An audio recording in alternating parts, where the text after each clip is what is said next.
हरियाणा में जीत की हैट्रिक लगाने के बाद बीजेपी ने नई सरकार के गठन की प्रक्रिया तेज कर दी है। बीजेपी ने हरियाणा में पार्टी विधायक दल के नेता का चुनाव करने के लिए केंद्रीय गृह मंत्री अमित शाह और मध्य प्रदेश के मुख्यमंत्री मोहन यादव को हरियाणा राज्य का पर्यवेक्षक नियुक्त किया है।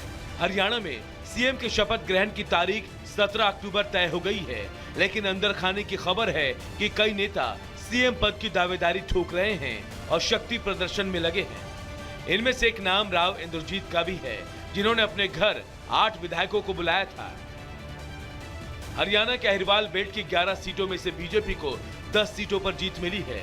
विधानसभा चुनाव से पहले भी राव इंद्रजीत ने मुख्यमंत्री पद की दावेदारी ठोकी थी। चुनाव के बाद उन्होंने कहा था कि दक्षिण हरियाणा ने हमेशा बीजेपी का साथ दिया है, अब बारी बीजेपी की है, लेकिन उसकी गुंजाइश ना के बराबर है, क्योंकि बीजेपी ने पहले से ही सैनी को सीएम पद का दावेदार घोषित कर दिया था। ऐसे में चर्चा इस बात की है कि केंद्र में उनका कद बढ़ाकर पार्टी उन्हें संतुष्ट कर सकती है। राव इंद्रजीत की तरह अनिल विज भी कई बार सीएम पद के लिए दावा ठोक चुके हैं। उन्होंने अंबाला कैंट से लगातार 7वीं बार चुनाव जीता। अनिल विज पार्टी के भीतर पंजाबी चेहरा है। हरियाणा में करीब 5 से 6% पंजाबी वोटर हैं। अनिल विज जिस अंबाला जिले से आते हैं, वहां की 5 सीटों में से एक ही सीट पर बीजेपी को जीत मिली। ऐसे में अगर अनिल विज बगावती तेवर दिखाते हैं तो पार्टी को यहां मुश्किलों का सामना करना पड़ सकता है। बीजेपी सीएम पद को लेकर हमेशा चौंकाने वाला फैसला लेती है। ऐसे में एक बार फिर देखना होगा कि हरियाणा की कमान अमित शाह किसे सौंपते हैं।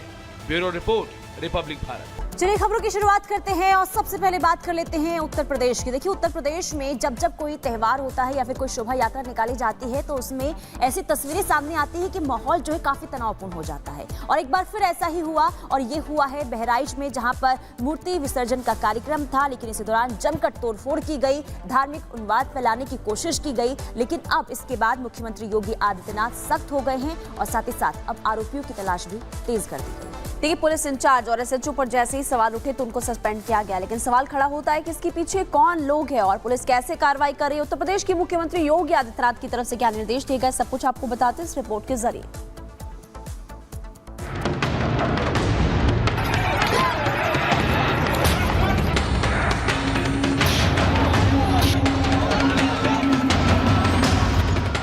एक बार फिर मूर्ति विसर्जन पर बवाल। एक बार फिर मूर्ति विसर्जन के दौरान पथराव। मूर्ति विसर्जन पर एक बार फिर नफरती और जिहादी सोच ने अपना रंग दिखा दिया। बहराइच में विसर्जन के दौरान पहले शोभा यात्रा को लेकर विवाद हुआ और बाद में जमकर पत्थर चले। यही नहीं, बात गोलीबारी तक भी पहुंची और इस पूरे विवाद में एक शख्स की जान तक चली गई। लगभग 12 से 13 घाव के निशान दिख रहे हैं, जब इसी घर के अंदर उसी छत पर उसको खींच के गोलियों से मारा गया। और अभी भी इसको सील कर दिया गया है, इस एरिया को, पूरे एरिया को। हम वहां नहीं जा सकते, लेकिन खून के छींटे अब भी हैं। पुलिस अधिकारियों का कहना है कि खून के छींटे उन छतों पे पड़े हैं। ये घर वो इकबाल का ये घर है और इसी में 4 लोग अलग अलग बंदूक लेकर आते हैं। 12 बोर के बंदूक से फायर की जाती है और उस व्यक्ति की जान ली जाती है। ये पल्सर मोटरसाइकिल दिख रही है, जिसको पूरी तरह से जला दिया गया है। एक ये ट्रॉली है, ये देखिए, एक ट्रॉली जिस पर फुटपाथ पे दुकानें लगती हैं, इस ट्रॉली को जला दिया गया है। एक साइकिल है, ये साइकिल जलाया गया है। जिस मूर्ति का विसर्जन होना था वह मूर्ति भी अभी विसर्जित नहीं हो पाई है। और दुर्गा माता की जो ये मूर्ति है वो देखिए यहीं की यहीं रखी हुई है, अभी ये विसर्जित नहीं हो पाई है, क्योंकि उसके पहले एक व्यक्ति की मौत हो गई। पूरा मामला शोभा यात्रा के दौरान डीजे बजाने को लेकर शुरू हुआ। लोगों का कहना है कि दूसरे समुदाय के लोगों ने उन्हें शोभा यात्रा के दौरान गाना बजाने से रोका। शोभा यात्रा ले जा रहे लोगों ने ऐसा करने से मना कर दिया। इसके कुछ देर बाद शोभा यात्रा पर अचानक पत्थर बरसने लगे, जिससे वहां भगदड़ जैसे हालात हो गए। भगदड़ के दौरान फायरिंग भी हुई और 3 लोग इस गोलीबारी में घायल हो गए। इनमें से एक शख्स की इलाज के दौरान मौत हो गई। मौत की खबर इलाके में पहुंचते ही शोभा यात्रा निकालने वालों ने रास्ता जाम कर दिया। इस मामले में पुलिस ने तुरंत कार्रवाई करते हुए विसर्जन के लिए जा रही बाकी यात्राओं को फिलहाल रोक दिया। पूरे महाराजगंज में बड़ी संख्या में पुलिस बल को तैनात कर दिया गया है। इलाके को पुलिस ने छावनी में तब्दील कर दिया है। हाँ, जहाँ पे भी डिस्टर्बेंस हुआ है वहाँ पे हमारे जो भी पुलिस ने रिस्पॉन्ड किया है, सभी जगह पे पुलिस द्वारा विस्तृत वीडियो रिकॉर्डिंग कराई गई है और जो उपद्रवी हैं उनकी पहचान कराई जा रही है और विसर्जन समाप्त होने के तत्काल बाद उनकी गिरफ्तारी भी आरंभ हो जाएगी। जो महाराजगंज में घटना हुई है जिसमें एक व्यक्ति को गोली मारी गई है, उसमें 30 संदिग्ध व्यक्तियों को पुलिस द्वारा ऑलरेडी हिरासत में ले लिया गया है, उसमें मुकदमा पंजीकृत कर लिया गया है और जो मुख्य आरोपी है जो कि भाग गया है उसकी भी लोकेशन ट्रेस हो गई है, उसको गिरफ्तार करने के लिए टीम्स को डिस्पैच कर दिया गया। इस पूरे मामले में सीएम योगी आदित्यनाथ भी बेहद गंभीर दिखाई दिए। उन्होंने सोशल मीडिया के जरिए दोषियों पर कड़ी कार्रवाई की बात कही है। बहराइच में जो हुआ वो इस देश में किसी राज्य या फिर जिले में होने वाली कोई नई घटना नहीं है, लेकिन सवाल ये है आखिर शोभा यात्राओं या फिर मूर्तियों से परेशानी किसे है और आखिर इनका इलाज क्या है। Bureau report, Republic Bharat. और चलिए इसी खबर पर राघवेंद्र हमारे साथ लाइव जुड़ चुके हैं। राघवेंद्र, सबसे पहले तो ये बताइए कि ताजा अपडेट क्या है, वहां का माहौल अभी क्या है?